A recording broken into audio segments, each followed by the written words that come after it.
So, ladies and gentlemen, we don't have a preamble this week. It's been officially canceled by the coronavirus.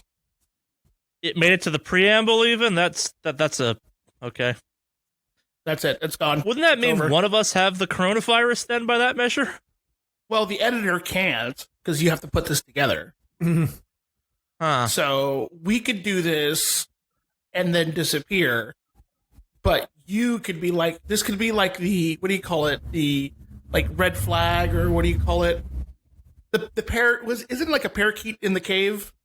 Canary in the cave. Got Canary. it. There Yep. it is. Yes. Canary in the coal mine. Yeah. In the coal mine. There we go. I should have known that with my long history of coal mining on that one. But yes. No. That's it. The preambles are dead. Coronavirus has also claimed puns. There are no more Oh, puns. thank fucking God. Everything is great in the world. The coronavirus is great. I, for one, would like to say, good job, coronavirus. That'll be taken out of context later. I'm sure of it. Right? Yep, now you have a soundbite of that one. Fuck! I can't wait for the next Gamer's Bad. They'd like the coronavirus article to be used with this sound clip. Oh, great.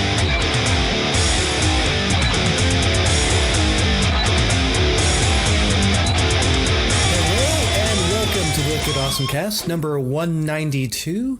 This is Crack Zero, aka Henry, aka Nomad Har, and joining me is the whole usual pack. We got Charlie, aka Mordak, and we have Nothing usual about this pack.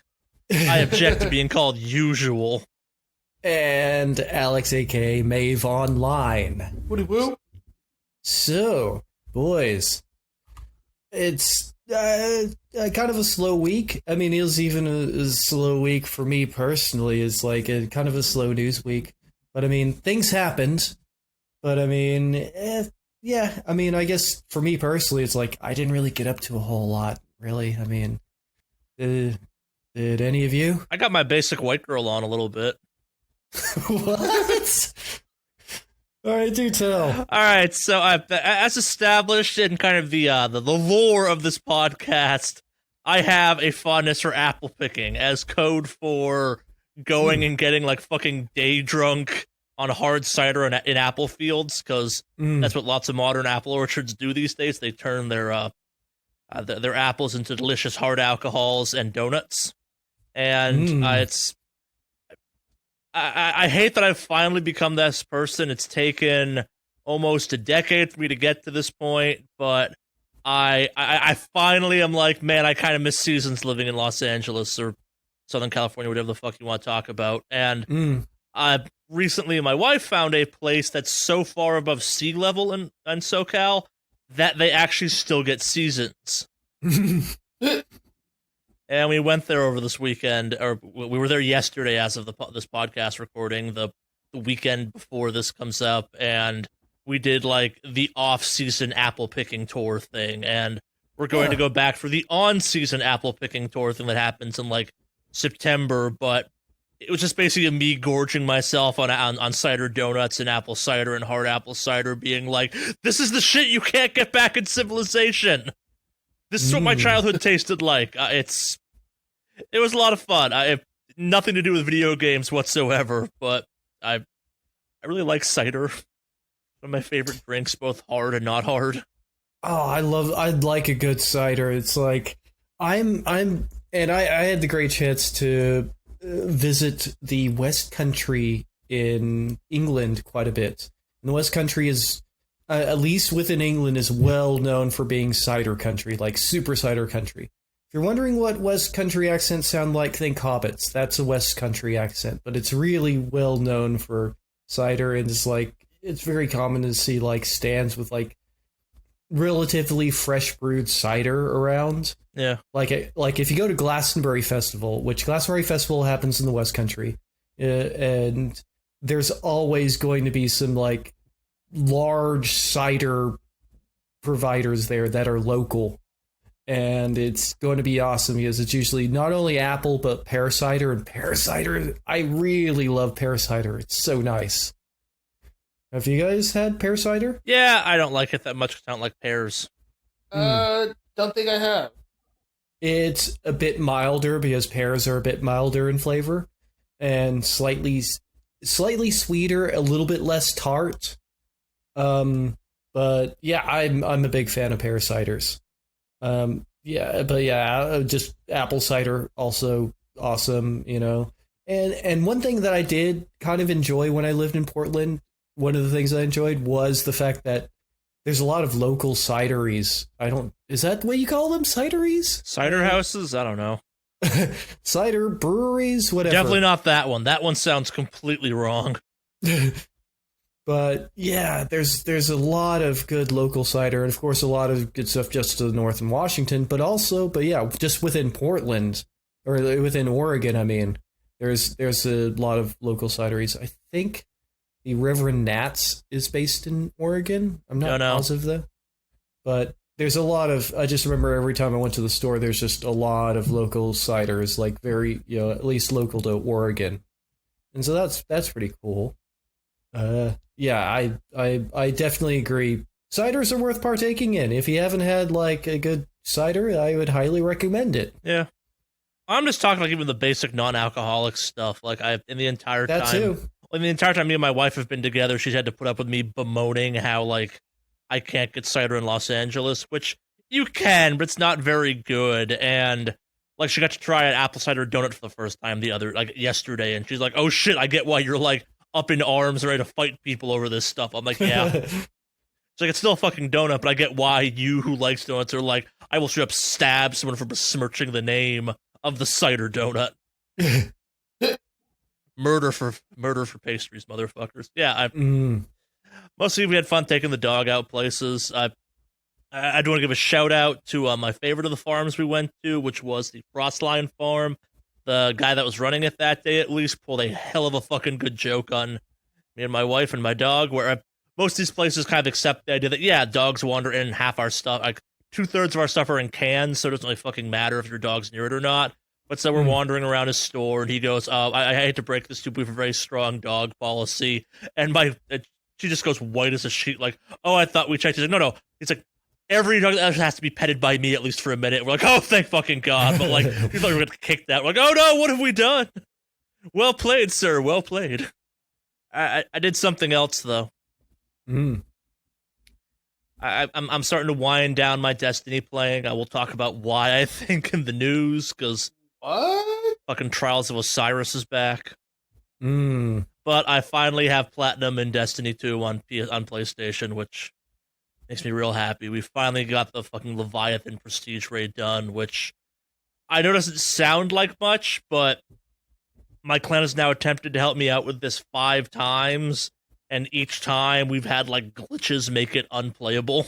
Because that thing is a fucking nightmare. It is a long fucking raid. It's not even the longest raid. I'm not sure we talked about this last week, but it is possible for that thing to freak the fuck out. There's a lot of shit going on at the same time, and it's over a very large area, all at the same time as well. So Did you do Leviathan? No, I'm just familiar with it. Gotcha. Yeah, I've only gone there to like. All right, so there's this underneath thing that you can do for. Yeah, you know what I'm talking about for the. You do the Izanagi thing or no? Yeah, the Izanagi thing where you do lots of switches and shit. Yep. Yeah, so you've not done the encounters, but the encounters have a high chance of like weird stuff happening and glitches starting to occur. And it will make you hate life.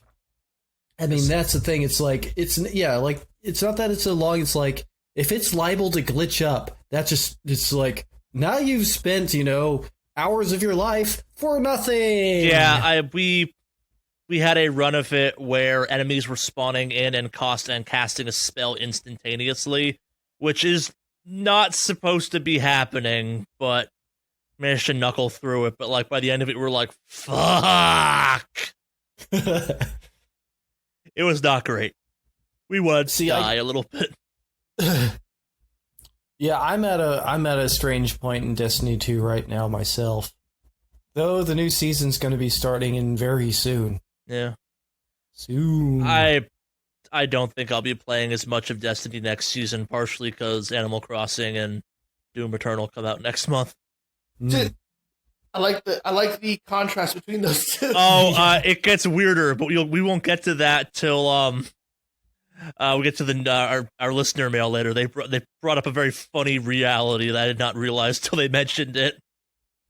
Mm. But I'm getting ahead of myself. Yeah, I didn't do much. I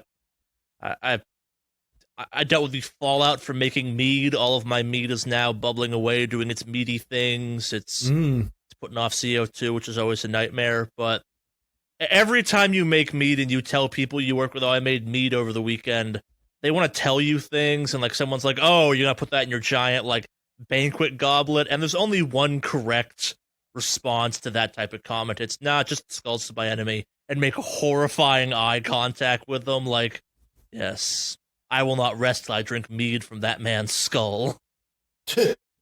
But that's neither here nor there. What have y'all been up to? Not much really this week. I think. Let's see. Mandy's back. So I'm super stoked about that one. You're no longer dating your Roomba. Congratulations. No longer. No, she got a good kick out of that picture, though. I think she really enjoyed it. Yeah, no. But don't worry, guys. Mandy still goes to work on days off, or on days I have off. The affair is strong. Got it. I can still chat with my Roomba. But no. Right, chat. But yeah, no, Mandy's back has pretty much been the number one thing, and been helping her out with her adjustment coming back and all that jazz. She's fine. Just, I don't want to make it sound cryptic as hell, but yeah, she's fine. So yeah, other than that, I really haven't done much else. It was kind of an awkward week with her not being here. I think I had mentioned that. It was just well, yeah, odd. you were fucking a robot. Like, that's the first awkward part of the week. Fucking a robot. I don't know what else. I don't know how to follow up that statement. Yeah, there isn't a way to follow up that statement. But yeah, so yeah, no, it's just kind of awkward with her not being here. So, but yeah, I'm glad she's back and things are a little bit normal-ish. So, yeah, that's pretty much it. Nothing fancy. I'm ready for some games to WoW. start coming out again. I know games have been coming out, but nothing I've been like, yeah, I'm gonna play that too. Yeah, I know what you mean. Yeah. So, yeah, I got nothing else right now. It's a very short week for me. Yeah. I don't know. It's kind of a slow week for me too. I mean, I didn't really get up to do much. Didn't do anything particularly exciting. I watched some more Laid Back Camp because it's a really good show. Also watching the spin-off to that called Room Camp, which revolves around sort of the all right, so there is a club at the school which is basically a camping club, and this is kind of like their sort of, it's a much shorter show. It's only like 10 minutes or something. It's kind of their hijinks and just kind of little side stories going on. And yeah, it's just as delightful as the main series. So that's nice. There again, that's also on Crunchyroll, so you can watch them both on there. And of course, there's the free version, so you can just go and watch it.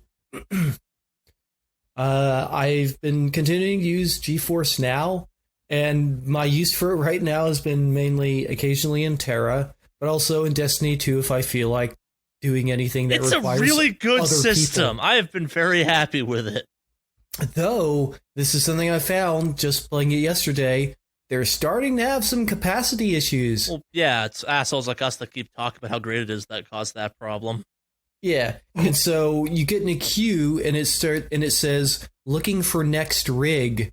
So it is basically just doing a desktop, a remote desktop thing. I mean, that's what it seemed like, anyways. But that's pretty much what it is. It's just like a carefully managed desktop, remote desktop thing. But yeah, so they just however many virtual computers they have, that's it.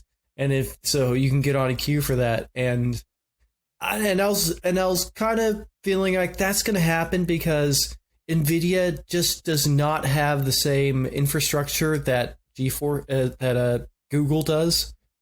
I mean, Google has what it has. I mean, we're kind of aware of how fucking big Google is. It's massive. And so they have a huge computer infrastructure. And, that's not, like servers and like that type of thing isn't really what NVIDIA is known for. They're known for hardware. So and I mentioned this before, it's like, it's always a question to me is like, how much infrastructure do they have ready to support this? I mean, obviously quite a bit. The fact that they're able to launch it at all, but it can't be nearly the size of what Google has already built up. Yeah. I mean, I would imagine that it would be easier for Amazon to get into the game, seeing as how they also have a massive server infrastructure that other people even rent out. So, I mean, their web services. So, yeah, I'm not surprised that GeForce Now is going to start having capacity problems, especially because it's free, and I think it makes a lot of sense they're going to, that they limit. Eventually, one of us should pay for the paid version of it to see what that's like. But I might end up doing it simply because, like, I don't know, if I end up doing anything that requires traveling, it's just kind of nice to have. But that, and on my computer, like my computer as it stands, it's still easier for me to just do GeForce Now or Stadia. But yeah, Destiny 2, for me, it's kind of, I've reached the point where it's like, I'm done with pretty much all the seasonal stuff. Yeah. And there's a bunch of old content you can go back and do now too, but yeah, I understand I've done all the previous campaigns at this point too. I'm talking like raids and all the pinnacle weapons. Oh yeah, true. But yeah, as far as the stuff that would like kind of possibly disappear for the season, I've done pretty much all of that. Which is good because the season's almost up anyways. I have so much fucking Fractaline to burn still. Yeah, just bank it all. I don't know what. No, that's the issue. I stonked too hard. Like, how much at reset? How much Fractaline do you get back from the system? I don't remember. Yeah, I get over 20,000. Depositing that alone takes hours. What do you even do with it? Well, so you're supposed to be using yeah. it for is grinding weapons, and my issue is, and my clan can vouch for this, my RNG in that game is fucking bullshit, and not in a bad way. Like, so there's a gun called Trophy, which is a sniper rifle, which is really good in Gambit because it's got some decent range, and the perks you can get on are really good. I bought 4 bounties for it. I did the whole depositing thing to advance the bounties. I got the 2 rolls that are debated as the best 2 rolls for the gun in the game off the first 2 ones I redeemed, and one of my clanmates had to hear me go, what do I do with the other 2 now? And he goes, wait, what the fuck? I'm like, I got the good rolls in 2. And he goes, like, both of them? And I go, yeah. And he goes, motherfucker. I'm like, you don't have either of these 2. He goes, no. And I've been trying for, like, the last month. There's no way of handing off items, is there? Nope. I feel like there should be. It would break that game in half.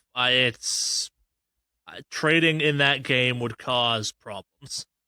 Yeah, I can see that. But I don't know. But there again, seeing how it's free to play now, it's like having people maybe play a little bit less probably wouldn't be a bad thing for them. Who knows? I'm not going to sit here and act like it's hard to get the rolls I got either, but like it was more just the instantaneousness of it. That's a one for debate. Yeah, would I like trading occasionally? Sure, but I don't know. I guess for me, I haven't seen a big reason to do most of them. It's like I've done very few. You have not gotten into the dark world of god rolls for that game yet. It's a world I dabble in, but don't go full bore into. Like there are a couple guns in the PvP meta specifically that have very specific mod rolls on them that people want to have happen. That, depending on how devoted to PvP you are, you will spend fucking hours, if not weeks, trying to get that perfect roll, and it's a problem a little bit. Like, it's a big chunk of half of YouTube Destiny YouTubers out there right now are just kind of like pushing god rolls and like doing breakdown videos of why these god rolls are the god rolls and stuff like that. It's a whole little sub-industry to itself. Yeah, I guess my thing is like, all right, I found a good enough gun for PvP. Yeah, it's like I've been using the Cerberus +1. Yeah. And that's super, super effective because it's good at pretty much all ranges. Like, it's pretty darn good. And I have another thing that I'll use for long range. It's either a bow or the Ariana's Vow.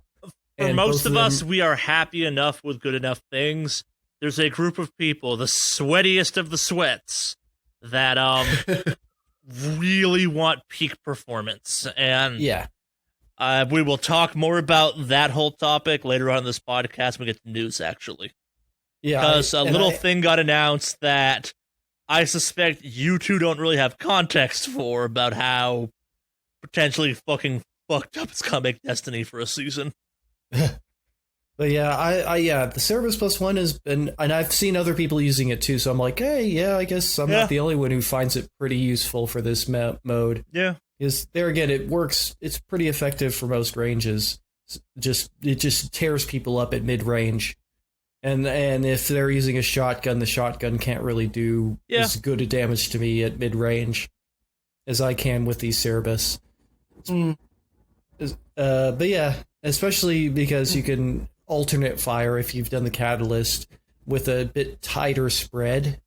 So yeah, it could be pretty effective. So I've been using that with some different armors that I've been trying out to see how effective they are in PvP. But I've gotten a lot better at Crucible. It's just kind of learning how players tend to play, I guess, to a certain extent. Yeah. But but I think I prefer Gambit over Crucible. Oh, Gambit's way better, yeah. I like Gambit more. I do notice that people rarely play anything in Crucible other than Control. They also play a lot of comp. Yeah, a lot of comp, which is just the everybody for themselves one, right? No, it's 3v3 elimination. It's okay. Oh, or elimination, yeah. Yeah, I've seen people playing that. I'm not a fan of that. Oh yeah, comp is hell. Yeah. I'm not a fan of that at all. I mean, but I can see why people are. It's just, for me personally, it's like, I'm not as big a fan of that. I prefer, I don't know. I do like Control. I enjoy Control a lot. I find that almost nobody does the one where you have to set a bomb, though. That one's not a perpetual on lists either, so. Yeah. But that one's kind of fun, but it's, have fun sitting in the queue for that one. But yeah, I've been using GeForce Now just to play PvP mainly because, the Stadia servers are a bit ghost town. Yeah. Just saying. What? But yeah. Yeah, not great, just fine if you're doing a lot of single player stuff. But yeah. One thing I am going to do, though, because on the Stadia account, it gives you everything. I'll have at least a few days into the new season to try to to basically take as many season specific missions as possible. Yeah. So that, and I do notice that, if I take something like that, the mission remains there if I go to if I go back to my other account, my Steam account. But anyway, that was my week. I guess more video games, more of a couple of video games than time for anything news, else. I guess. What news? Sorry if we moved on too quickly. That was my bad if we did. Oh. All right, where should we start this week? Should we just do the Destiny thing? Because I've alluded to it now multiple times. Sure. Yeah, I guess so. All right, so this little-known game mode called Trials of Osiris is coming back to Destiny in form of Trials of Osiris. It briefly made its kind of a sort of return in Destiny 2 as Trials of the Nine. It was hell. It was horrific. It was bad, and Trials of Osiris has a certain legacy to it that a lot of newer players won't be familiar with, and a lot of current players kind of choose not to remember because it's the pinnacle PvP activity. And I don't begrudge it for being the pinnacle PvP activity, but like let's do a quick like recap of the history of Trials of Osiris. Going back to D1. The first time I was ever DDoS was because of Trials of Osiris. Mm. That was a bit, so what Trials of Osiris works is you have to win, I think it's either 11 or 7. It's been a hot sex, I remember. I think it's 11 games in a row to go flawless. Oh. And only then do you get to go to the lighthouse. That does not sound fun. It sounds like zero fun to me. It is 3v3 elimination. It is fucking brutal. And I just imagining how rage filled some players are going to be, and how because of Trials of Osiris, I learned about shit like lag switching for the first time in console playing. Like the first Trials of Osiris, and I believe the D2 version, Trials of the Nine, didn't ever come to PC. Like, it predated the PC version. I'm not sure it ever showed up there. Maybe it did. I don't fucking remember anymore. I think it showed up once, and they were like, oh no, this is terrible. But I could be dead wrong. I could have done a round or two on PC. I could be wrong about this. But in its time, it was hostile and toxic and salty and bad. They're bringing it back now, and the PC meta for that game is kind of in a funky spot right now because hacking is rampant. Oh, yeah. Nice. I have noticed people definitely using some hacks. It's like, there are definitely some aim bots around. Yeah. That's a thing. And I can tell is I've been around pro players who are just that good. They aren't that good and then are terrible when you get up close to them. You know what I'm saying? It's like, yeah, there's a range. When there's a skill drop off, if you just cut range, that's telling. That's very telling. So yeah, it's like, yeah, when there's, and I can tell, yeah, it's like if there's a player that just seems to be like picking us all off at range, but then every time I get close to them, I just tear them apart. That's not a pro player. That's somebody using hacks. It's kind of obvious. Like I said, when there's a big skill drop off, if you just get close to them, it's pretty obvious that they're using hacks. Yeah, the lag switching, I've dealt with lag switching in several games now, and that just pisses me off. I have special contempt for Trials because I would have Platinum on Destiny 1 if it wasn't for one fucking ghost shell. You had to go to the lighthouse to get, and maybe I had to go flawless to get it too. Like, it was the only stuff I did not have in that game that stood between me and Platinum in that game was Trials related. It required you to go flawless, and it was like, so. And this is where things get fun, because the Destiny community's been kind of divided on this topic, and of course, like, it's my clan's general perspective is, oh, cool, Trials is back. Those of us that played D1, oh god, Trials is back. But we're happy for those that were like, fuck yeah, Trials. We're like, okay, cool. Just be prepared for what happens next, kind of thing. Like, we remember Trials, y'all don't fucking remember Trials. Like, you tasted Trials of the Nine, and that was whatever. We remember the true Trials of Osiris. It just sounds like the worst toxic ass. Oh, it is. Ever. It is Destiny at its worst. God. Like, it is 100% Destiny at its worst. Like, there was a whole YouTube and Twitch world based around carries that will probably come back now, which was just high skill PvP characters. Yeah. Players carrying people for like reviews or whatever. Like, the raid carries are bad enough as they are for pay. I can only imagine the Trials ones are going to be fucking ridiculous. Yep.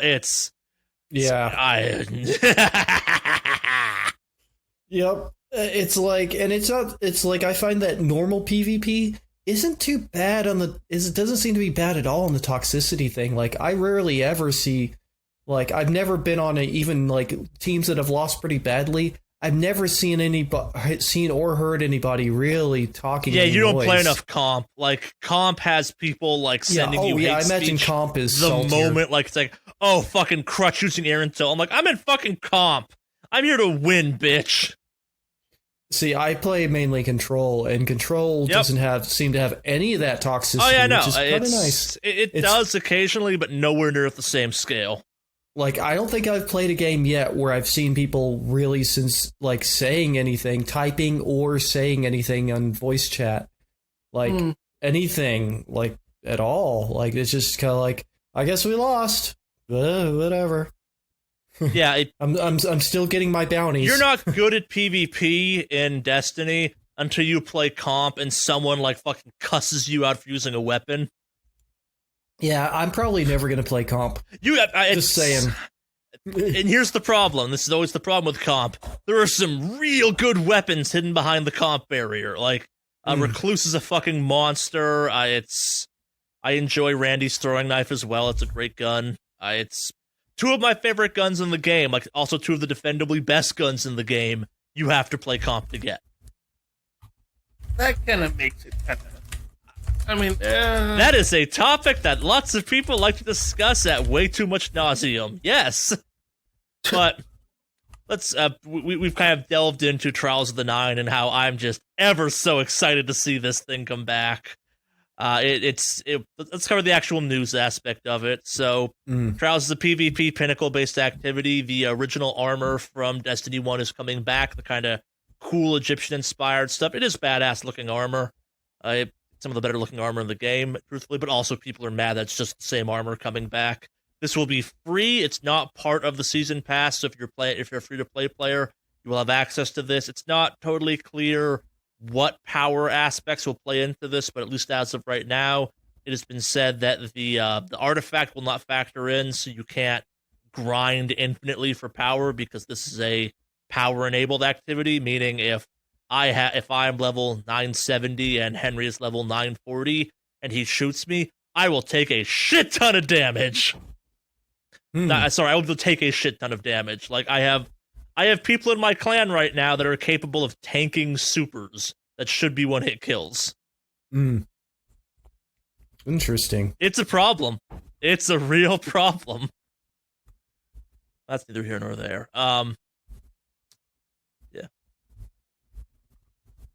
I'm currently using a chest armor that's just using a chest armor that gives me double melee. Double throwing knives, yeah. I found that's pretty useful because I use that loadout, and it's actually I found it pretty good in PvP because it's a good landed one will nearly kill somebody. Yeah, this is gonna be more of a prepare to see lots of Rift Warlocks rocking Revoker. Because that gun regenerates ammo. Yeah, it's a sniper rifle. And with Empowering Rift, it's a one-hit kill. Yeah, I think I may have run into that already, but yeah, I'm not a big fan of it's a problem. But yep, and we're gonna hear about it in the new Trials. Oh yeah, it's like as someone who enjoys watching the Destiny Reddits just kind of can destroy themselves. They did a trailer for this when the thing unlocked, and they did a whole video for it. And like while I'm watching this, I'm like, I cannot wait to go to Reddit and see this thing fucking eat itself from the inside out. And I was not disappointed. But Trials is back. So, by the way, question: what does Randy's throwing knife do? It is a scout rifle. I mean, like, what does it do that's special? It's not an exotic. It's a legendary, so it doesn't do anything that's all that special. It's a full auto scout rifle, so you just hold on the trigger and it fires. Okay. It just has unbelievably good range and stability. Your scout rifles do in general, yeah. Yeah, it's not quite a low range snipe because you can't one shot with it, but it puts in fucking work. And Recluse just has some of the most broken possible stats for a submachine gun. Master at Arms is fucking bullshit in the best way possible. Like, even that gun post nerf is still fucking brutal. That's enough about Destiny and Trials of Osiris. Moving on to something totally different. Let's talk about the coronavirus, aka COVID-19, to get this whole big topic out of the way this week. Because holy shit, it's As you imagine, it's affecting some things. Yeah. So probably, what could it really be affecting in the gaming industry, right? Anything that requires lots of people that can kind of gather in one location. Oh. So we're gonna start off with maybe the biggest impact that came out this week, and maybe air quotations on biggest, but we're gonna kind of spin this out into a little mini topic, I think, because there's more potential fallout from this than there has been anything else so far. Thought that. Sorry, in impacting other events, this kind of sets a precedent hypothetically. So, GDC has been postponed until this summer because of COVID-19.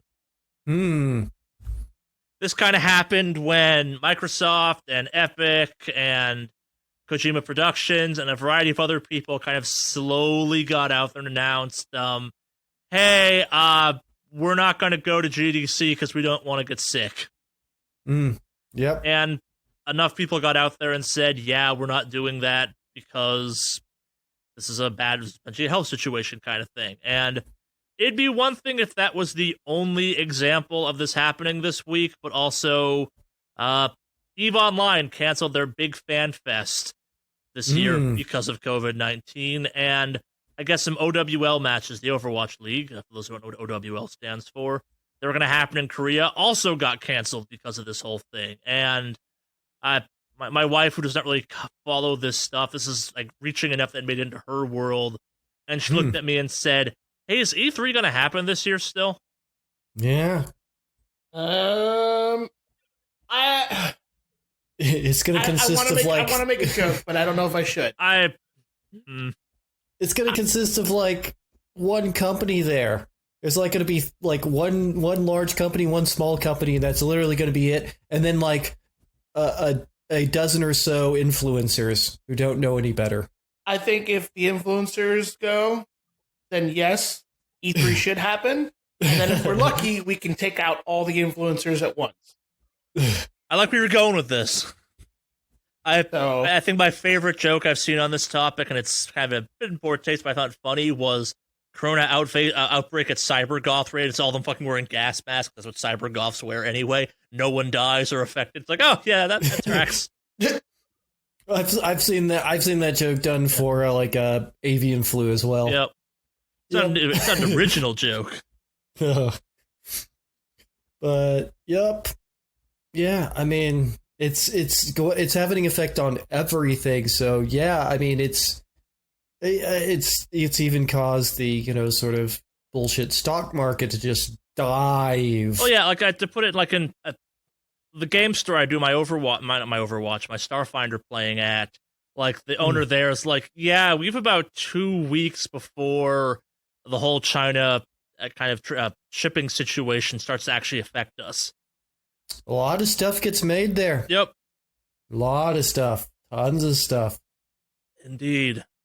Yeah, but no, it's been affecting a lot of stuff. I know we're going to go down the list of all the stuff, but there's one on here that I actually didn't see that I wanted to mention, but it was interesting because the Intel Extreme Masters, which is the Counter-Strike tournament that happens every year. Yeah. Mm-hmm.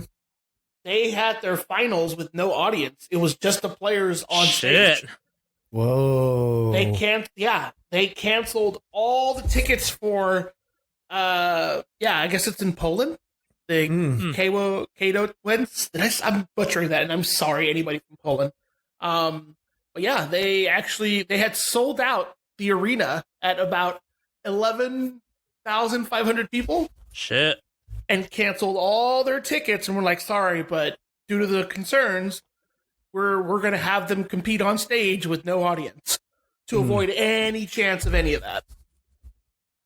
Yeah, I mean, makes sense. I mean, I do appreciate the fact that we aren't really seeing a whole lot of companies just like saying, "Screw it, we got we're making money. Screw the rules, we got money." No, Unless they're you're like PAX. they're like, no, actually, we don't want anybody. Yeah, why to get haven't we? sick. Can't that's the one that seems the most obvious. Like, why has not? Yeah, PAX ran full steam this week, I think. which blows me away. Yeah. Because it's even a West Coast thing. I mean, those that don't know, PAX takes place in Washington, And that's actually where the first one that I heard was confirmed was in Washington State. yeah. So that seems like a bad idea. It just seems like a terrible idea for that. It's like, there again, yeah. But you know what? And this is going to be definitely a divisive thing.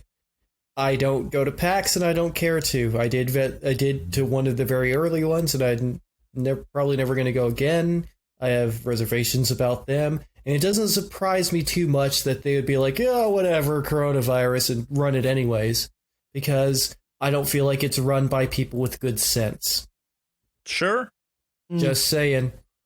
Like, the people that are in charge of that don't have good sense. Sure. I don't know. I think there is a certain aspect of, given the prevalence of con plague and PAX flu and all that shit that happens after these things. Yeah. I think a lot of people in the U.S. are playing a little fast and loose, if you will, with this one. Yeah. Seriously. Next up, China has banned the game Plague Inc. for some reason in China. Yep. And they haven't disclosed why. They just said that there's something illegal about it, and that's literally all they told the company. Maybe it's because the most effective place to start any disease in that game is China. Just because of its fairly densely populated areas. Yep. Like it has some, and it's 1 billion people in a country. Yeah, that or Brazil are some of the two best locations in that game to start anything. Yep. But yeah, I can kind of see why, but it's like the fact that they're being all sort of like it's just the timing of it, like, yeah, as includes content that is illegal in China. The game has been released in China for quite a while. Yeah, for a while. That game's like 10 years old now, I think, or something. Not quite that old. But old, like it's not new. It's like 6 or 7. Yeah. It's like 7 years old. A little over, like almost 8 years old at this point. But yeah, but it's been available in China for quite a while too now. But obviously, it's just the typical way that the government there tends to work, in that they will ban things for a reason and then just be totally not clear about it. Yeah. Like, they won't give the reasons why because of the whole trying to, not look bad ever, but still want to do whatever they want. Yep. Thing. So, yep. So, not terribly surprising though. But. Yep. Well, and I guess kind of while we're on this topic of large gatherings of sorts, let's talk about the Dota 2 International. They have finally gone full Olympics or FIFA, whatever you want to call it, and you now have to prove why your city is worthy of hosting the Dota 2 International.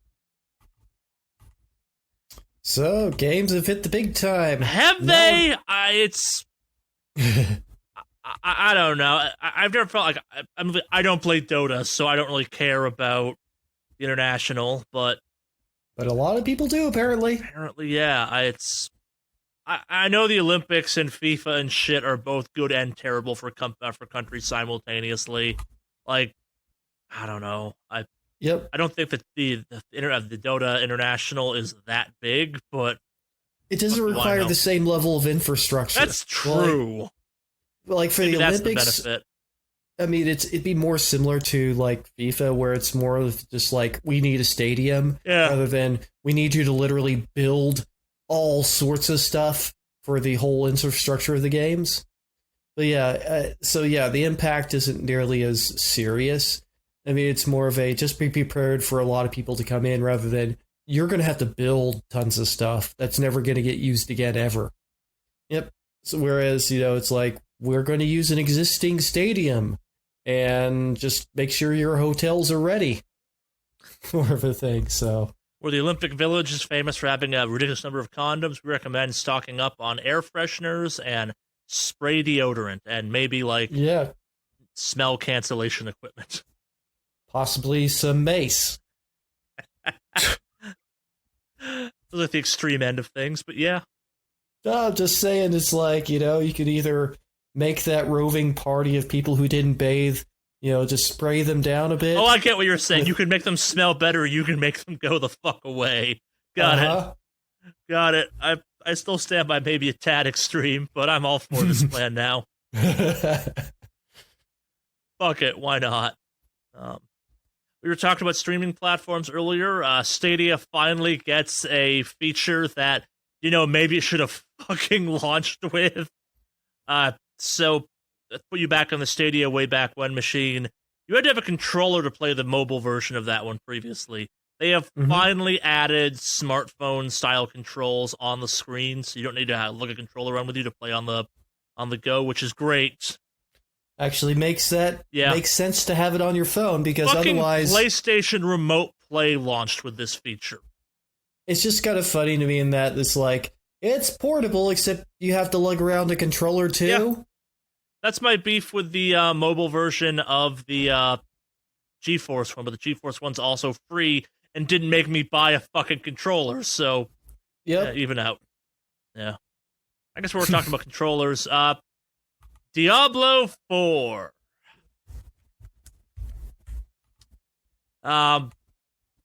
We've talked about Diablo 3 in the past. Alex, did you ever play the console version of it? No. You never experienced the joy of Diablo with controller support? Nah, dog. See, I played Diablo on PlayStation, so I'm familiar with it. Me too. I think it's the better version of Diablo in some ways.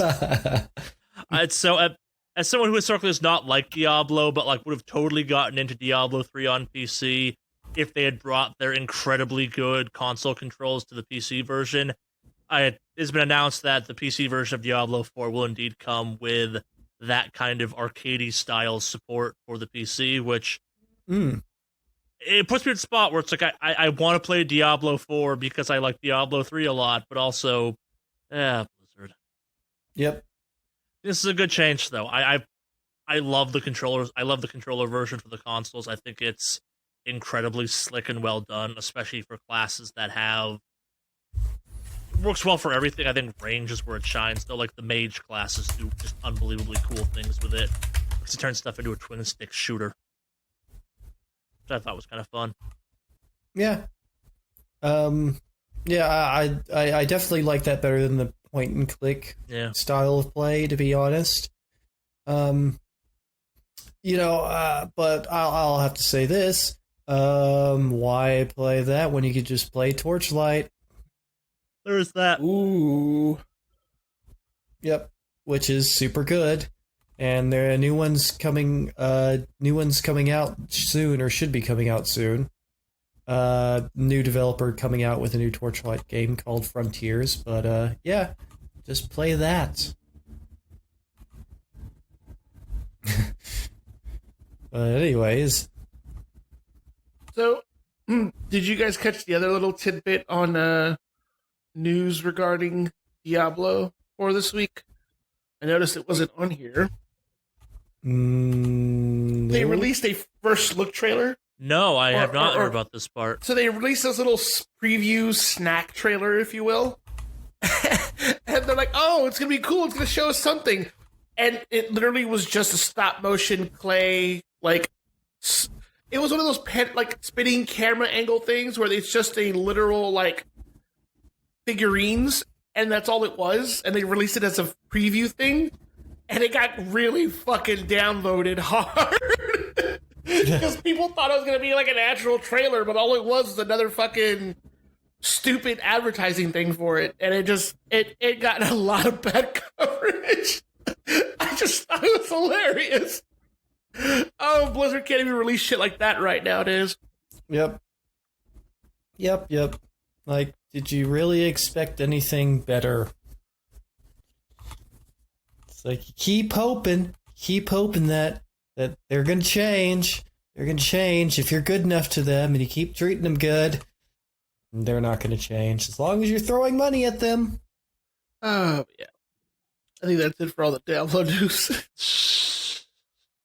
Surely if we keep rewarding them with money, they'll change and become better. Surely! That's Surely. the plan. Yeah. Speaking of bad behavior, though, EA has banned a super troll, not just from a game, not just from their online service, but from all games under EA banner that have ever been and ever will be. So like a nuclear level ban. Yeah. They can't use anything from their catalog or access their online services at all. That's super crazy. banned. Kurt, Yeah. Kurt 0411 Fenchy, I don't know if I pronounced that right. He was a competitive FIFA person and streamer and all that jazz, has been fucking banned from all of EA for unsportsmanlike behavior. But it must have been pretty extreme because it's like, and we've talked about the uncomfortable relationship between sort of streamers and games and stuff, Yeah. and sometimes they'll be super willing to give somebody a free pass if they're like a pro player and a pro streamer. And you know what? I think this is, this is EA did the right thing here instead of being like, kind of ignoring it because this is a pro player and a streamer. It's like, they're like, no, this is bad, like really bad, and you're banned from EA. Yeah. Which is pretty heavy Yeah, duty. I want to know what he did personally. Like, there's always this aspect of, what the fuck did you do to get EA, of all companies, to go, nah, brah? Apparently he used to harass EA employees on They'll top do of like, Yep. Yeah, they'll do it. yeah, so he'd harass other people and then like actual employees and shit. So, And that's one place where, there again, like, some companies have not been so great about supporting their employees. I mean, remember, we've reported on people, that got in a bit of a Twitter thing and then getting fired instead of the company supporting them. And you know what? In this case, EA were like, no, you don't get to abuse our employees. Like, that's not, you're super banned forever. So that's good. And I hope that sends, maybe other companies would be like, you know what? Maybe we should support our employees when they're getting harassed instead of firing them. Wasn't it BioWare that did that? I don't know. It feels like something. BioWare's part of EA, so I don't know at this point. Yeah, this is, I don't remember at this point. It's been a while since that bit of news happened. But yeah, this is something that they should do more often. They should super ban people for being really poisonous and harassing. So, yeah, good, I say. And of course, the guy isn't repentant at all, saying that, I've been it's wrong. just because, yeah, it's just they don't want me at their events. They don't. That's why they Yeah. banned you. Yeah. But because they're scared he'd win everything or some, BS like that. It's like, companies don't usually do this. Like, you might want to do some self-reflection there, pal. But, if you're that bad, that toxic to get that super banned, I'm guessing that, yeah, you're going to be kind of an all-around awful human being. So, yeah. Bye. I hope the door hit your ass on the way out. Yeah. Yeah. I've got nothing but the impression the FIFA community's toxic, so to, like, rise above the toxic there, it's always like, man, wow. you've got to be a special kind of like you really have to be a top tier level piece of shit. Yep. Like thinking- there's a lot of piece of shit on the internet, but you, sir, are pristine turd. Yeah. Well played, I guess. You played yourself? Yeah. Yeah, I don't even know how. Like, it's like, man, it's like, oh, the good service from the bad. It's like, wow, but like, this is the worst. Right? And you know what it reminds me of? And it just you guys follow Batman comics and the Joker and all that stuff. Like, or at least some of the older episodes. Some, yeah, I guess. To a certain extent, yeah. So it reminds me of the Joker saying that he may be a piece of shit and a horrible criminal, but he will never fucking work with the Nazis. Fuck that. Oh, there's yeah, this whole snippet I on think I that. remember that. It kind of reminds me of that. Like you have to be, like, Joker is a piece of shit, and even he's got his limits. This guy crosses that and ascends it to the level of, like, extreme piece of shit. And, like, yeah. Yep. So, yeah. Yeah, what's the great quote out there where it's like, I may be a murderous I may be a murderous, treacherous, duplicitous, arrogant scumbag, but I have standards, at least. Like, that's where we're at with this. Yeah. I think that's actually something similar to the line that Joker uses. Yeah, I don't remember what it was. It's something along those lines where it's like I may delight in the destruction and murder of Gotham citizens, but I'm not willing to do that. Yeah. Yeah, I'm an American or something like that. But yeah, no, it's just, but hey, congratulations on being, like, number one in shit. You're number one. You win! You're now in the FIFA endgame. The true endgame. If you think about it, though, I think he's beat the game. Yeah. Because FIFA releases new games every year, and you can't play the new one if you're banned from it. He has literally beaten FIFA, yeah. He's literally beaten FIFA. Mm-hmm. What meta? What a meta. All right. On the opposite end of the spectrum, we have GOG. Reminding you that maybe you should be using GOG's online sales services more. Just a thought. I have quite a few games through GOG. All right, so GOG had a pretty good refund policy, is my understanding. I'm not sure what it was previously. But they've now kind of doubled down, and their new refund policy is simply, starting now, you can get a full refund for up to 30 days after purchasing a product, even if you downloaded and launched it and played it. That's it. Yeah, that's incredibly fair, considering that you can get a lot of playtime out of a game in 30 days. I just hope people don't abuse it.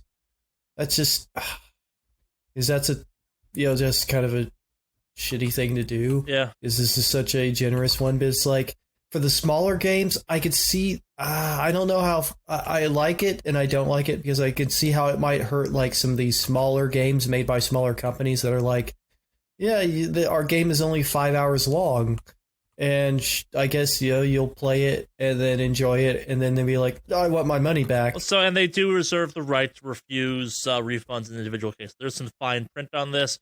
We trust that you are making informed purchasing decisions and will use this updated voluntary refund policy only if something does not work as expected. This is why there are no limits, but instead we reserve the right to refuse refunds in individual cases. Please respect all the time and hard work put into making the games you play. And remember, the refunds are not reviews. If you purchase the game and don't like it, please consider sharing your opinion instead. Also, please don't take advantage of our trust by asking for unreasonable amounts of games refunded. Don't be that person. No one likes that person. Yeah. Fair.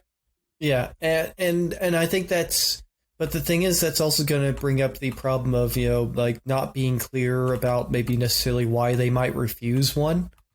I think they should have just said something in, like, we'll generally do it for technical issues. Like, if your game literally doesn't work on your computer, or if it's crashing, or if it was a game that was released buggy, like on day one, and it just never worked for you correctly, and you aren't willing to wait for a patch. I think I haven't seen that. It's not laid out. Yeah, and I think that would be something that they should do. They're going to get into a little bit of trouble for not being absolutely transparent and clear on that type of thing. Well, and to be fair, like, the comments on all the articles I read about this on, like, the first person was like, isn't GOG DRM free? Like, does this make it easier to steal games? And the response to that is like, yes, but also don't be a fucking human piece of shit. Yeah. This is a company treating you like a human being and not the fucking toddlers you are. Yeah. Yeah, I don't know. People are people, but so many. Oh, I'm with you are on this fucking one. toddlers. So I like GOG a lot, and I think this is very generous on their part. But I'm also like, but people are garbage. Yep. I mean, there's enough garbage people. It's not like it's a huge percentage, but there's enough. There's enough to, I don't know. I don't know. Yeah. So I'm of two minds about it, I guess. It's cool. It also seems naive, but also it's cool. It's like, it's one of those ones where it's like, I bought Cyberpunk 2077 through GOG because then CD Projekt Red gets all the funds for it. Even on their website, they're like, it's on all platforms. We get all the money if you buy it through GOG, though, just saying. And I'm like, I will do that for you. Fuck it. Yeah.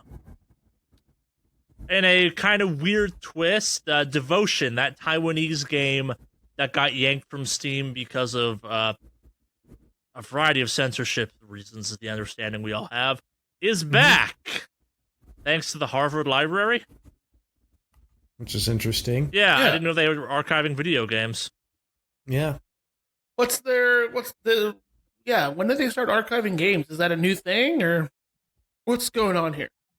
It's not clear, but apparently, like, the Harvard Library archives over 1.5 million volumes of Chinese, Japanese, Korean, Vietnamese, Tibetan, Manchu, and Mongolian texts as the largest library of East Asian research outside of Asia. So maybe they submitted it to this or something. But as of right now, the Harvard Yenching Library is the only place. Harvard University is the only place to play a legitimate copy of Devotion. Interesting. Yeah. See, I've played one of their previous games, Detention. I have that on my Steam account, actually. But yeah, I think it's good to hear that it's been saved, because you know what? Weird way to save it, but yeah. Fuck Xi Jinping. Yep. Winnie the Pooh. Fuck you. But anyways. Well, we're kind of on the weird topic. Riot, remember that lawsuit they got involved in?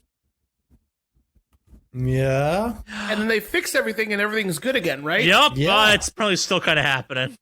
Oh. Maybe it's not the same lawsuit, but hey, lawsuits are still ongoing. Well, they were going to settle. I think we reported on that, but now they're not. So this came back. I didn't read this correctly then. Yeah. They were going to settle for $10 million, but that's out the window again. They've hired a new legal counsel.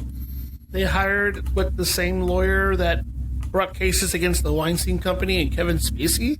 Yeah. So this is big. Dude might know what he's doing. Yeah, and especially also considering recently Weinstein was found guilty in New York, was it? Yeah, and that's not all of his charges. Like, he has to go to LA and face other charges. Yeah. So, yep. So it's going to be. So they're kind of focusing on institutional reform. So they don't want to pay out. They want to say, Riot, you are going to fucking change. Interesting.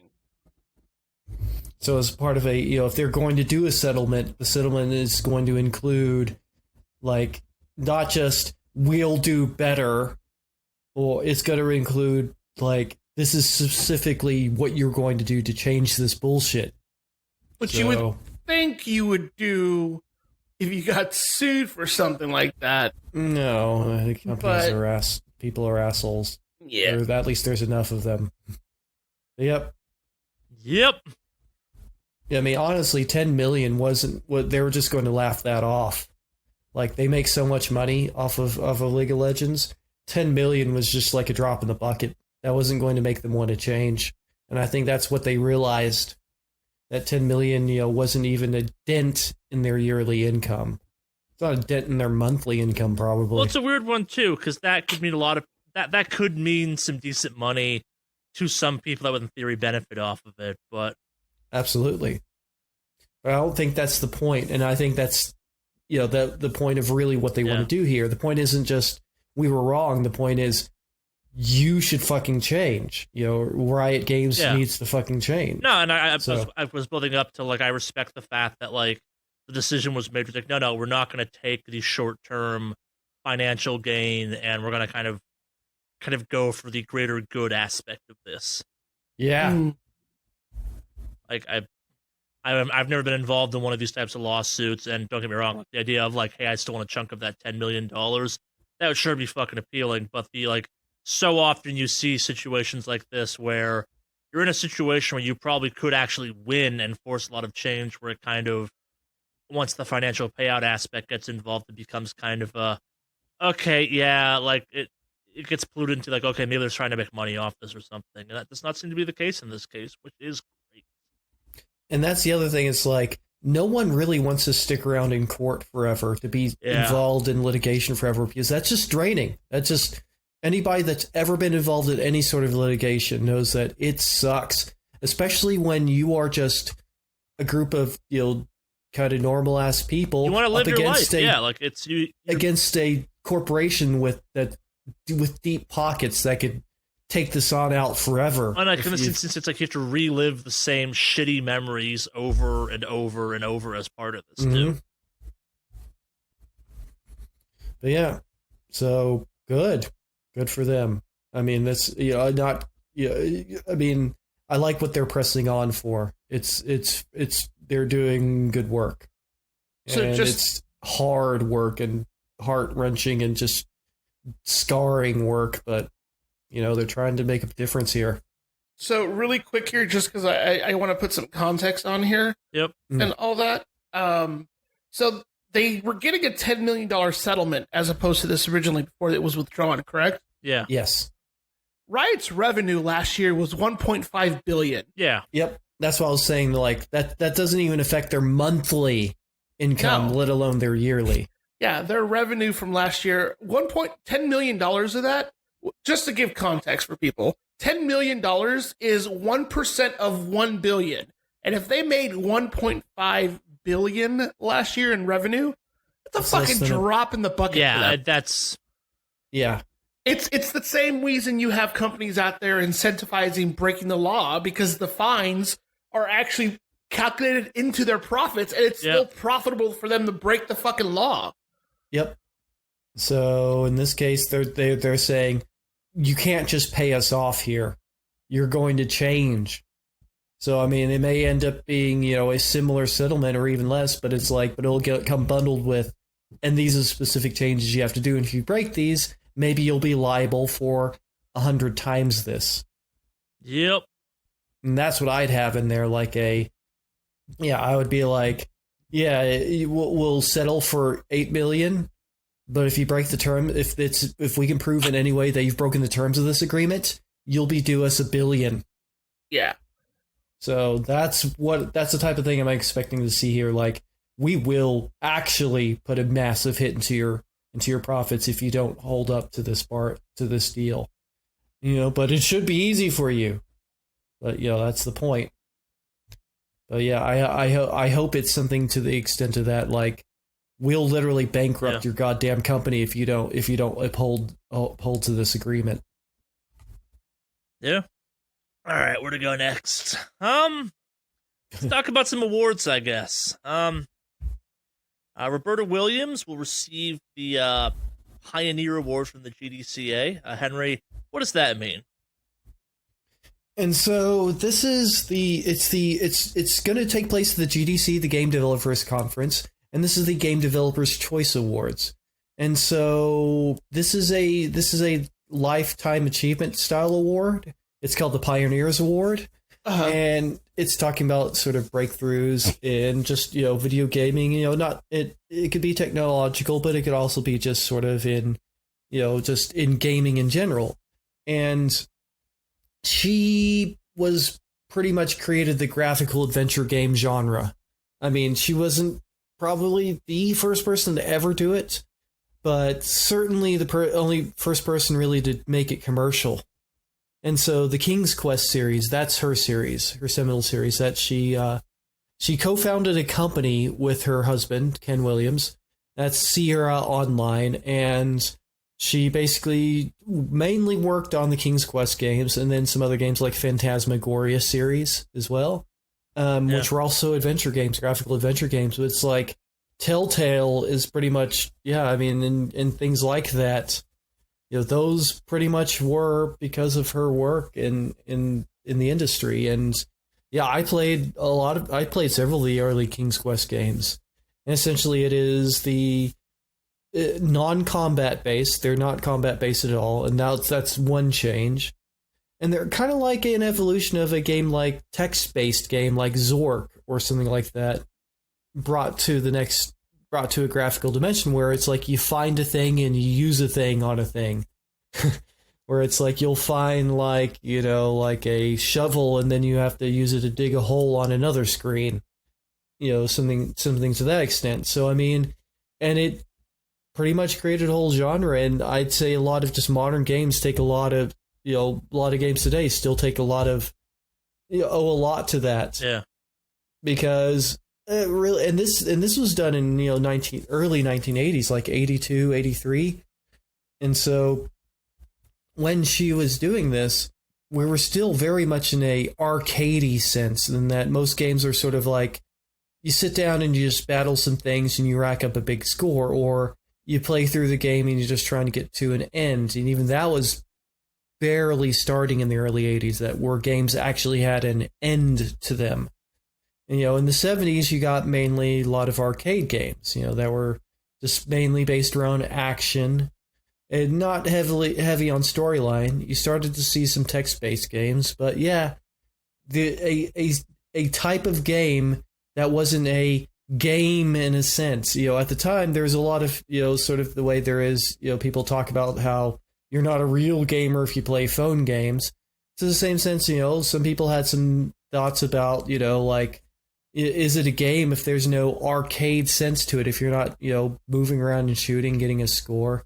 Now, the game does have a score to it. You do, like the King's Quest games, you do get scores for on how many of the events and how many of the puzzles you solve, but it wasn't based around combat at all. There's like no meaningful combat in the King's Quest games.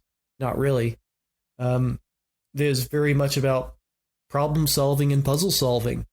And I think that really revolutionized the way games are made. And, we have games that are now combinations, like of the puzzle solving and the action, and some games that are still just about adventure and puzzle solving, like the Gabriel Knight series and things like that, But yeah, I think it's really cool that she's going to be recognized. I think she's earned it, definitely. It's been stayed in the industry for a long time. But yeah, I think that's super cool. Yeah. And in a similar vein to that, Hideo Kojima will receive a BAFTA Fellowship Award for Lifetime Achievement. And that's massive, because and it's another thing of just video games becoming more realized in the mainstream as just another medium for art. So the BAFTA is the British Academy Film and Television Awards, and the fact that they are giving him not like some special kind of niche award that's like just for video games. This is their general lifetime achievement award. That's what the fellowship is.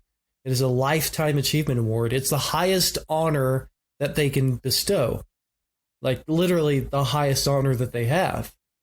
And that's huge news, just massive news for, I think for just video games earning more respect as a genre, as opposed to seeing as just like for kids. It's still a lot of people still widely think that. He won't be the first person to receive this particular award. Like we've talked about it once or twice before, yeah. Some other big names that you might expect that are on there: Tim Schafer, John Carmack, Gabe Newell, Peter Molyneux, and Shigeru Miyamoto. So I mean, you wouldn't be the first, but that's still just like, it's just big news. I mean, I think he's earned it. He's definitely an auteur. He definitely has a certain directing style. I mean, as we've seen with the somewhat people with mixed feelings about the people that have mixed feelings about Death Stranding. But I think it's really important to see that he's he's going to be recognized. And I don't know. I mean, definitely, it's definitely not just for Death Stranding, but I think that's obviously what's spurred this on, to be honest. So, for better or worse. Yeah. Yep. All right. It's a big deal, I think. Mm-hmm. Or not, I think it is. All right, we got two kind of fun last pieces of news for you.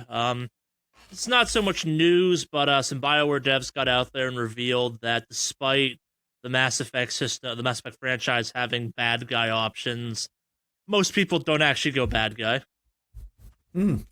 Which makes a lot of sense, actually. Like, it's so we can spin this to a larger topic some other time if we want, but I think like Mass Effect did an okay where it's not bad guy versus good guy, it's kind of law abiding versus like outlaw, but they never gave you a reason to be bad, I guess. Like, and being good just kind of was the natural progression of things. Like, being cool never benefited you more than just like, okay, it's the same thing, but it's obviously the bad guy version. But I do think I mean, and the thing is, it was overwhelming. Like, 92%. Yeah, none of this surprises me, though, I guess. I kind of like the thought, but I've seen people kind of meme about it a bit, in that, like, it's like I go into games to kind of like to be the good guy. It's like, removed of consequences. I still prefer to do the good thing and not the bad thing. As someone who did both runs, being a bad guy in Mass Effect just feels weird. Like, it's because you still like ultimately do the good guy thing at the end. Like, it's not like you can't side with the Reapers really at the end of the franchise. There's no like, fuck it, I'm out. I gotta say though, it's an interesting stat because you would think like gamers bad, that's what we are, but apparently, not according to the numbers, gamers not so bad. Bunch of weak spine do-gooders. Well, it's just it's that context that you always hear about, like, oh, Grand Theft Auto, you can run over hookers and steal money. That's my issue with this article, I guess, is like there is literally almost no reason. Like, I can only think of like 3 or 4 moments in the entirety of Mass Effect where being a bad guy was in any way cooler or better than picking the Paragon. Like, it was Paragon versus Renegade. Like, there was never reason to pick Renegade except for when you got to throw that guy out a window, shoot a thing to make something explode and make a fight way easier. And I actually can't think of a third thing now. Like, there are only 2 moments in that entire fucking franchise. Okay, here's the third, where you can skip a boss fight by telling the boss of the first game to kill themselves. And if you have a high enough Renegade rank, they fucking do it. That boss fight, though, that you can do that. That's a high charisma roll. It then leads into another boss fight. So, like, you skip the first phase, I guess, and it's cool, but that's pretty hardcore. Yeah, narratively it makes sense, but it's whatever.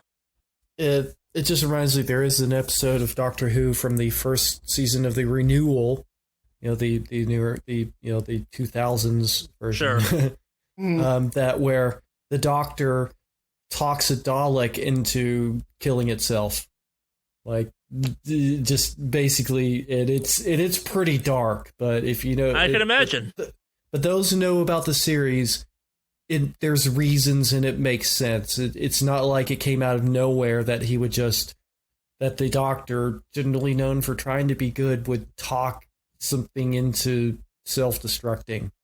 And that kind of reminded me of that. But anyway, that's because I'm a big Doctor Who dork. But yeah. But still, though, I mean, from everything I've been led to in terms of the media, gamers bad. Of course they would do the bad decision. That's how that works. Gamers bad. This is clearly fake news. Gamers bad. Yes. This podcast established that in great detail. And the Pokemon of the Year for 2019 just confirms this stance even more so. Ladies, gentlemen, and everything not identifying as either of those options, your Pokemon of 2019 is Greninja. Not Pikachu. Today I learned that the scarf that he seems to be wearing is his tongue. Yep, that's a today I learned. Yep. I did not know that. Just nuke the planet. In 5th place, you had Umbreon. In 4th place, you had Charizard. In 3rd place, you had Mimikyu, the ghost Pikachu, essentially. In 2nd, you had Lucario. And in 1st, Greninja. Note how there was no fucking Pikachu on that top 5 list. Yep. Because Pikachu's a garbage Pokemon that no one likes. Take it further, Sylveon, the psychic evolution of Eevee, came in 6th. Garchomp came in 7th. Rayquaza came in 8th. Gardevoir came in 9th, and Gengar came in 10th. Oh, I fucking love this list. This is all correct, like down to the 20th spot. Yeah, Pikachu comes in 19th, where it fucking belongs. I'm very happy that Sylveon is so high up because I don't even play Pokemon really. I've mentioned that before, but Sylveon is just the best. I'm just happy Tyranitar is top 20. Because alright, for those that know, Sylveon is the Eevee evolution that looks like it's covered in pink bows. I think that's the fairy one, actually. I can't remember. Yeah, it's the fairy one. How many fucking evolutions does she have now? All of them. Yep. Just like 7 or something. That sounds right. Those Sylveon rates just one under Umbreon, which I know somebody else, so that's their favorite. One. Yeah, it's a cool one. That's the psychic one, I believe. I'm glad Corviknight came in at 25th. That's in the new game. It's a cool one. It's got a nice evolution to it. Man, so many of my favorite Pokemon are other people's favorite Pokemon. Neat. Gengar was robbed. Nah. Gengar. I like seeing Gengar's Gengar about in where there. Gengar belongs. And Bulbasaur, who is just the best starter. Fuck Bulbasaur. I like, we got Roundowl in there. Rowlet. Rowlet. Yeah. But yeah, of course, Eevee is in there as well, at number 20, so that's good. Miss Eevee is also adorable and the best. Yeah. Corviknight is pretty cool, though, I have to say. It is. I just looked at it. An armored crow, basically. It's badass, yeah. It just looks pretty cool. What is a Snom?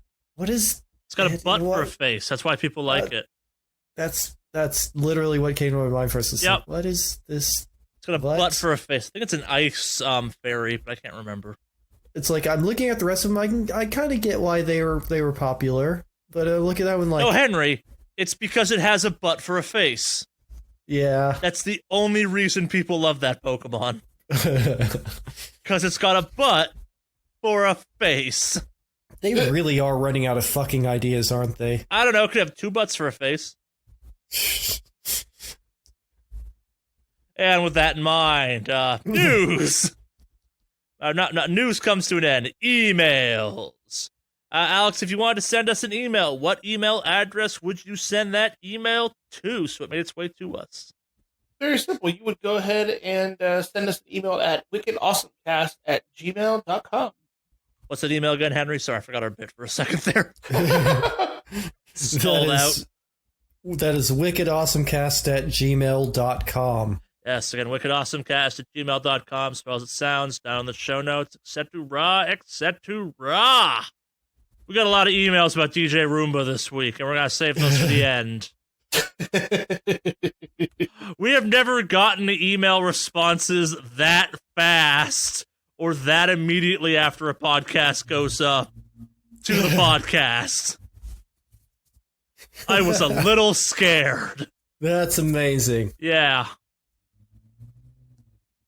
where to start with this one? All right, so let's start with what I've been teasing. This one comes in from Anonymous. They did not provide a name. How have you three not mentioned that Doom Eternal and Animal Crossing come out on the same day? I kind of assumed Henry would be all over the Doom Guy Isabel fanfiction. Oh, I've not finished writing it yet. I could have sworn we have mentioned it, though.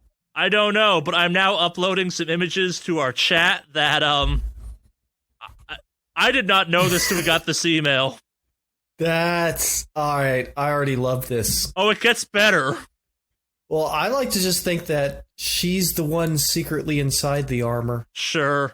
Oh, so if that's what you want, don't worry, the internet's got you covered with Isabel in the Doom Guy armor. I'm sure it does. Oh, yeah. Oh, and it is just as precious as I hoped it would be. Yeah, this is an audio-based podcast.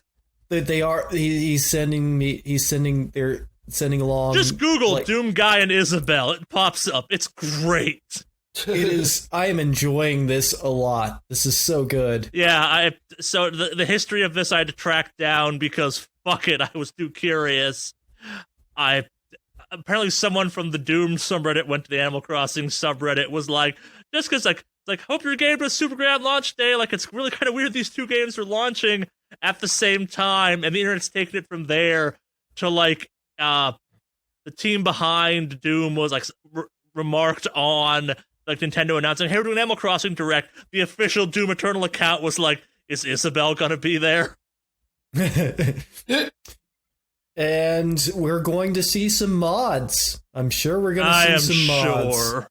The PC crowd will always deliver. Yeah, I want to see those mods of both. Yeah, both. It'll be harder for Animal Crossing because it's going to be on the Switch, but definitely we're going to see some. I don't know, Doom with the whole like mods. custom skins thing you can do built into that game. Hypothetically, it shouldn't be too bad. But one last one before we move on, but. Yes, consider this now mentioned. I did not know this existed until this was pointed out to me. I'm like, holy shit, this is amazing and must be shared. Wow, that's really good art. I'll probably make that the thumbnail this week. Yes, you should. Give the artist a shout out. I will make sure their mark on there stays on there. Yeah. Next.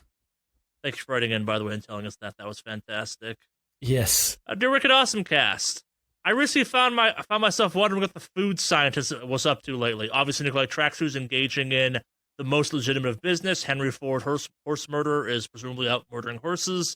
And I assume the scorpion, snake, tarantula pact is strong. And Jeff is, if he ever existed, is still off in the shadow realm. So what's the food scientist up to?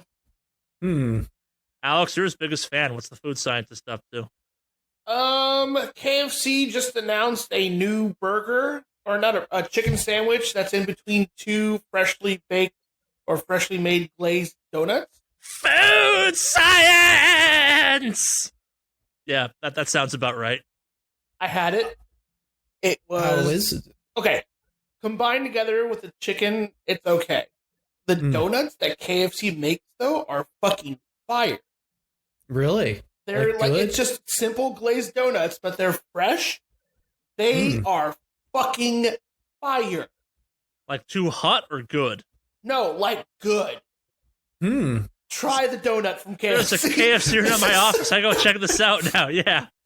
I just want to say, like, this is an alternate weird timeline where I'm telling you, go to KFC to try their donuts. Had you never had a donut burger before? I have in the past. This one was... The chicken is okay with it, but yeah, it's KFC. Yeah, but the glazed donut. The donut is surprisingly legit. And mind you, it's not one glazed donut cut in half. It's two whole as God intended. Whoa. Yeah. Wow. I'll just gotta say that probably has as much calories as I'll eat in 2 days. Yeah, probably. Whereas a normal human being would eat in 2 days. Probably. Because that's a lot. It's nothing. KFC. You're not going there because you're health conscious. I'm just saying that I'm a person that likes donuts, and I will eat like more than 2 donuts at a time. I'm not saying that I'm not guilty of this. I'm just saying that this is something I'm going to die of. Yeah. Good thing that I'm a vegetarian now, so I won't eat this thing specifically, but it's certainly going to give me some ideas. Yeah, I know the people can't see it, but in the Wicked Awesomecast channel, I just linked a picture of what it looks like. We got some strong contenders for thumbnails this week. I'm not gonna lie. Oh, well, I see room for combining them, but I will find a way. Challenge accepted, maybe, on this one. There you go. But see, I have some news that's kind of in competition with that. So Dunkin' Donuts is doing something. They're just putting bacon in a bag, like in a fry bag, like fries, and just selling it. Seriously, This is how the world ends. This is Take how that the fucking world bacon. fucking ends. Yep. It's just, here's bacon. Just you can just buy bacon now. That's the thing. That's the thing that exists. So yep.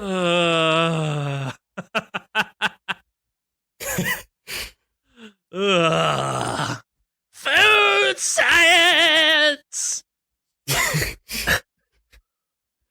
I did a bunch of driving this weekend, and I think Carl's Jr. is about to start offering a burger that's got like a molten center of cheese. And I definitely saw that. My brain just went, food science.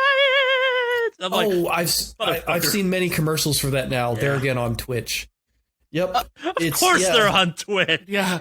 Oh, and since we're talking food scientists, Wendy's just opened up a breakfast menu. Interesting. Can I get a Baconator breakfast now? Is that a thing? Yeah. Probably, yeah. What the fuck is the Wendy's breakfast menu? I didn't know this existed. I didn't know I wanted this, but now I'm like, yeah! The people that bought you the Baconator, what the fuck do they think breakfast is? They do have a breakfast Baconator. Oh, good lord. Sweet. You know what I'm doing after this podcast? Fuck!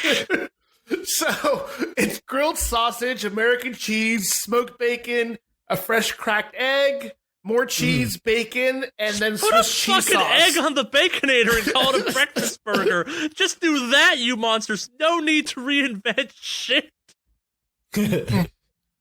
Oh, and they serve them with those really good, like, fries. I mean, like the home... Shit, I have to go get this now. God damn. Dude, the food scientist has been fucking busy. That's what we haven't heard from him. He's been fucking out there just killing it. Jesus. All right, Charlie, say the line. Food science! There we go. How did they make coffee that looks this wrong? Like, I'm on the Wendy's site now looking at this, and their coffee is wrong. And I'm like, man, I want to try that. That's just the wrong version of coffee you invented there. It's the phrase breakfast Baconator that fills me with just hatred. I didn't know you could make another Baconator. Like, the son of the Baconator was bad enough, but the breakfast Baconator is like part of the well-rounded Baconator family. Yeah. 3 squares a day, all in Baconator form. Ugh. The breakfast Baconators for that early morning fucking... When your day when you just want to fuck shit up right off the bat. Yep. Yeah, the fucking food scientist has been out there. He's been busy. Yeah. Wow. That's what he's been up to. Next one also comes in from Anonymous. And Wicked Awesomecast, but mostly Alex and Henry. Every once in a while, Charlie either reveals or reminds us listeners that he is a man of many hobbies. I assume he's a man of of more hobbies than talked about on the podcast, which leads me to line of inquiry. What hobby would you actually be surprised by Charlie revealing he has picked up? Remember, this is a guy who has a sword bag, several gallons of mead behind him while reading this, and I'm assuming fixes cars for fun and just seems to build stuff. So I'd like to point out, when you say sword bag, I want to clarify, he really does have a sword bag. I assume we mentioned that like last week or something. Well, I saw it when we were moving you out of your apartment to your house. I helped you. One of our podcast thumbnails, I think, is me with my sword bag. Yeah, and Yep. isn't it like a golf bag? I think it's a military Duffel duffel bag, technically. There, But yeah. it's of that size and ridiculousness. It's not like a small bag, and it's like, no, this is a large utility bag of full swords. Yeah, it's like those 1 or 2 swords here. This is several neckbeard and weaves worth of swords that I did not purchase. That's not true. I purchased like 3 or 4 of them, but most of these things were people just gave them to me. Like, you seem like you might like this, and I'm like, you're not wrong, but fuck you. I want you guys, like, if I'm going to paint you a picture, I want you to picture Casey Jones from the Ninja Turtles, but instead of hockey sticks and golf clubs, it's swords. Yeah, and I have a separate bag of axes. See? And still, this image does not change. God, but what was our question? Hobbies that... All right, so I think they're asking, like, yeah, it is safe to assume if you mention a weird hobby, I'm like, oh, yeah, I've been to a vaping competition. Didn't care for it. Yeah, Wouldn't surprise me hobbies. If you have a secret collection of My Little Ponies, like classic from the 80s. Yeah, that I don't have. That I definitely don't have. Yeah, But again, that'd be something I'd be like, oh, yeah, here's my pony box. What? Yeah, it's a box of assorted ponies out here in my garage. Why do you have this? I don't know. You know what? I'm going to go with an easy one here that it might be wrong, but I would assume you've dabbled in knitting because Jen has dabbled. Jen I does actually a lot of very knitting. deliberately do not dabble in knitting because of that. Oh, okay. All right, so yeah, as a person that collects hobbies, and admittedly, yes, I do collect hobbies, like that's part of the fun of hobbies for me. I do not like stealing other people's hobbies that I am in relationship with and stuff. I'm a strong believer that, like, you can totally share hobbies, like that can be a thing you can do as a couple, but also people deserve to have their own spaces and activities that are just for them. And on paper, yeah, I could fucking get into knitting hypothetically. Like, it's knots. I used to do lots of boat-based stuff, so I'm a fan of knots. But there don't need to be 2 knitters in my house right now. The world does not need that, and like it's just not my thing. But also, it's very much a like, no, it's like I'm not going to steal Jen's hobby because it's just another hobby to collect. It's like, yeah, no, that's not my thing, and also that's her hobby. Okay, that's fair. Yeah, it's like her laser cutter that we have. In theory, I could use it, but I kind of hold off using it a bunch because that's her thing. I am respectful about stealing people's things, I guess. As someone who has had many people steal my hobbies, like, oh, that sounds cool. Now teach me everything about it. I don't want to be that guy where it's like, no, I'll get into this organically the way I get into all my things. Okay. Yeah. Cool. Yeah, I'm trying to think if I've ever taken on a hobby because of somebody I was dating. I don't know really. I can definitely say I've got into things maybe because I was dating somebody. Yeah. I'm not saying there's anything wrong with that. I'm saying, like, it's totally cool for people to share hobbies as couples and stuff. It's just not how me and my wife work. We like to have our own things going on. Yeah, anyways, I don't know. I mean, I don't know. I guess not too much would surprise me because you are into a lot of different things. Yeah. I don't know. Singing. I had to think of things that I'm into that I wouldn't see you being into. That's why I mentioned My Little Pony. Yeah. You want to talk about the pony box? That actually has been the weird thing. Like, in my garage finally set up, it's been going through boxes and being like, oh, I remember this phase of my life. This shit is still cool as fuck.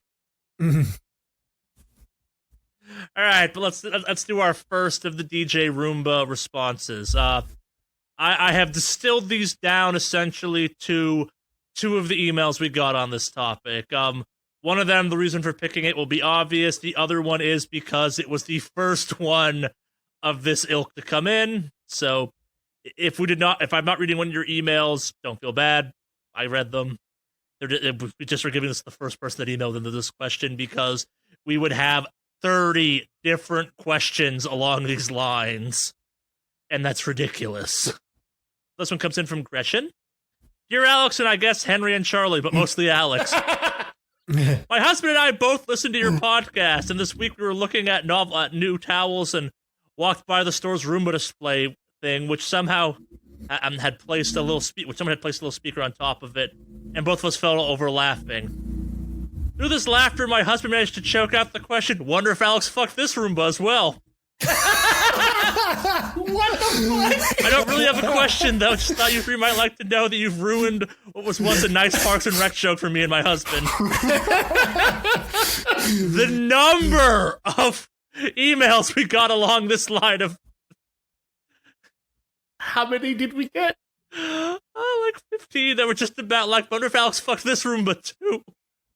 The best one was, like, some guy was like, yeah, there's a Roomba in my house running right now. Can't look it in the eye right now. Thanks, fuckers.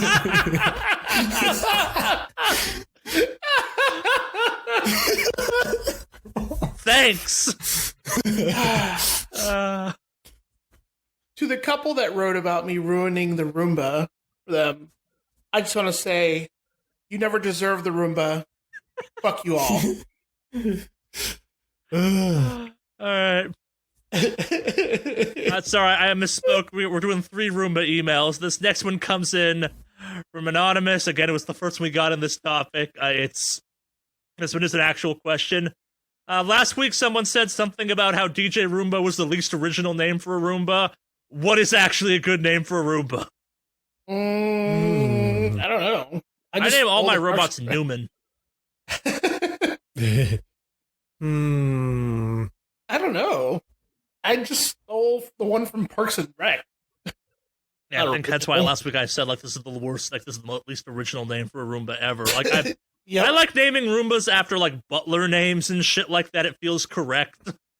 Like, Jeeves is a good Roomba name, I think. But also, like, Murderbot 9000 is a good name for a Roomba. Now I'm thinking, it's like, what's a good name for a Roomba? The Crushinator. Yeah, I'm trying to think. See, I'm kind of trying to think of something pun-ish, but I'm not really the pun master here. Dustbuster. It's like, I'd probably call mine RoboCop or something silly like that. Justin Bieber. That's a better one than DJ Roomba. There you go. Dusting Beaver, yeah. I'm just looking at funny parody names. Yeah, for Roombas. Vlad the Inhaler. That's a good one too. Yeah, that's really good.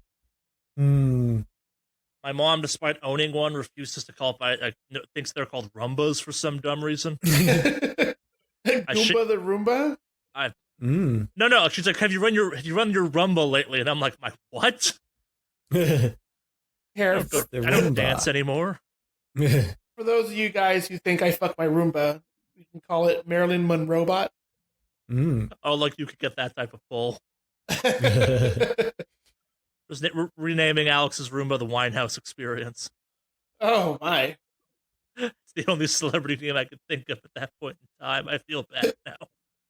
All right.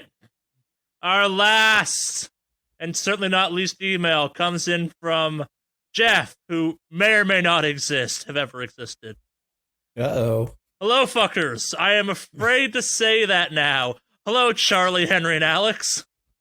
On a recent podcast, Alex mentioned that he recently entered in a relationship of some variety with a Roomba, and I have some goddamn questions. What models of Roombas are the sexiest, or at the very least provide the greatest amount of companionship? What other upgrades do you plan on giving your Roomba? Arms seem like a must? Does this mean that Match.com is going to have a section for Roombas? I'm just glad you found happiness. Charlie and Henry, and Alex, if you would like.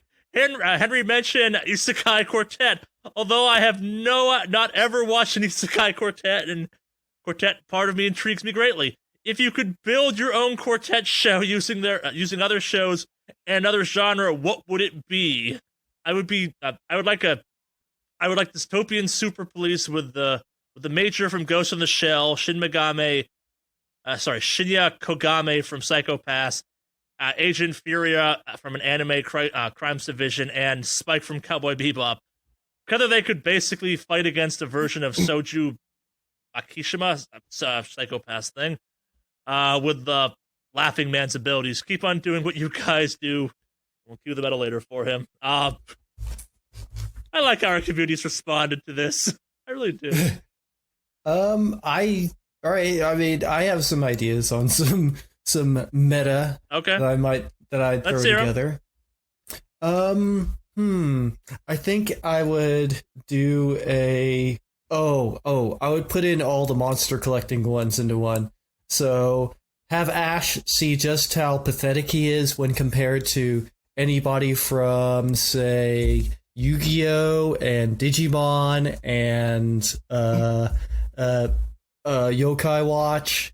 Yeah, throw all those in. So now they're all hunting all sorts of crazy types of creatures. I think that would be interesting, especially since, like, the Digimon creatures show a lot more resistance and sort of sentience. And if you threw a Pokeball at them, they'd probably throw it back at your ass. And I think I'd love to see that.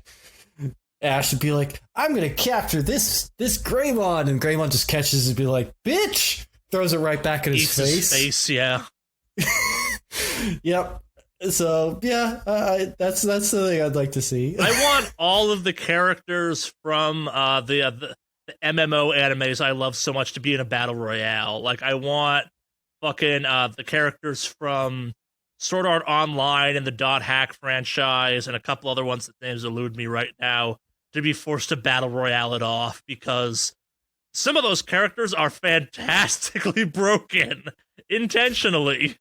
Oh, Overlord is that type of thing too. Overlord would fit in that category too. Yep.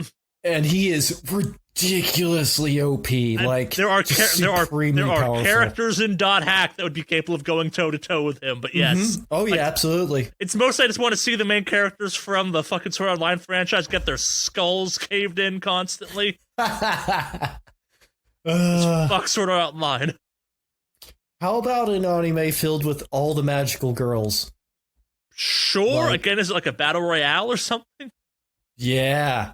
See, they've done some pretty dark ones already, like the Madoka one is pretty dark, and there's another one I forget that also just has, like, sort of magical girls getting, like, in brutal war situations. But I'm saying take the cutesy ones, the ones that usually aren't as quite hardcore, like a Sailor Moon, or throw all of them into something and then battle royale it, sure.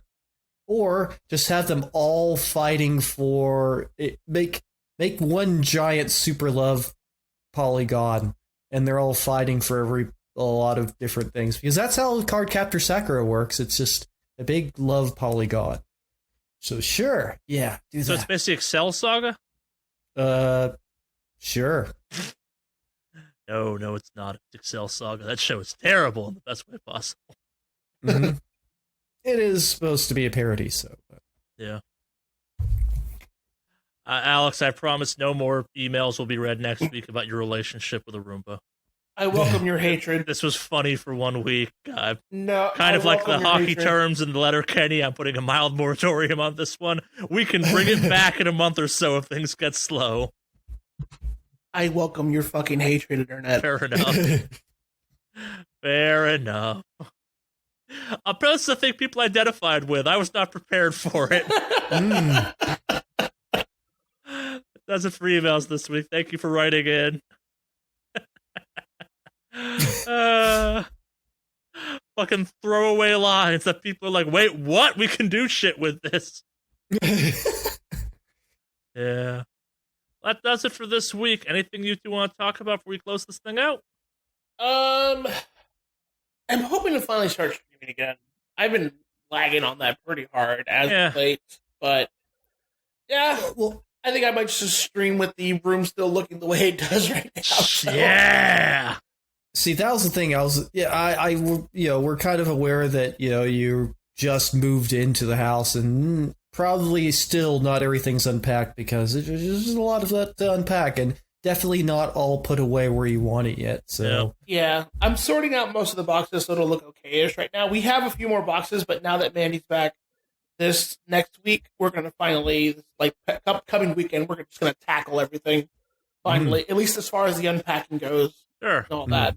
So, yep. I'm going to buy some storage containers to put in the closet over here and whatnot, but yep, it'll slowly start to come together.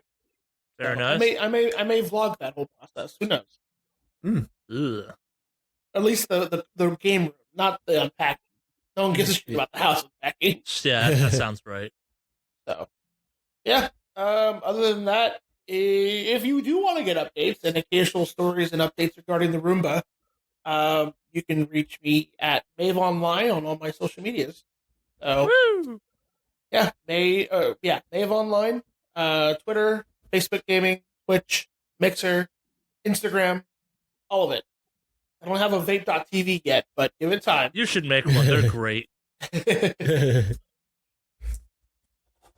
I don't really have any updates. I mean, I am Kraken Zero. That's ZER0 on Instagram and Facebook, but I haven't been posting very often. I'll probably try to post a little more often. I don't know the next time I'll be streaming again for a while. Sure. The last time I was streaming, I was working on a speed run, but that's kind of slow going. I've had other things going on, so yeah, I don't know when I'll get back to streaming or posting try regularly. And stream Doom Eternal, I think.